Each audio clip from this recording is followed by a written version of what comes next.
அண்ணாமலையை கேட்கிறேன், நயினார் நாகேந்திரனை கேட்கிறேன். நயினார் நாகேந்திரன் தலைவரானது அண்ணாமலைக்கு பிடிக்கவில்லை.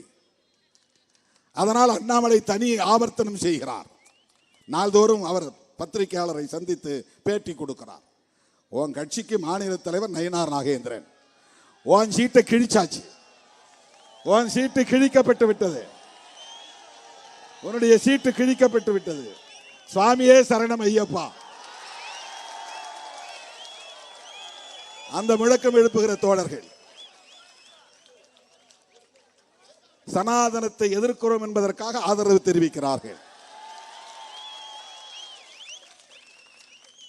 எந்த பார்ப்பனராவது, நான் கேட்கிறேன், ஒரே ஒரு பார்ப்பனர் தன்னுடைய பிள்ளைக்கோ பேர பிள்ளைக்கோ முருகன் என்று பெயர் வைத்திருக்கிறானா?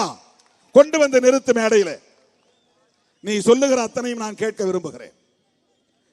ஏன் நீ முருகன் என்று பெயர் வைக்க தயங்குகிறாய்? அண்ணாமலை இந்த கேள்வியை கேட்டு பதில் சொல்ல வேண்டும். நயினார் நாகேந்திரன் இந்த கேள்வியை பார்ப்பனர்களிடத்திலே கேட்டு பதில் சொல்ல வேண்டும்.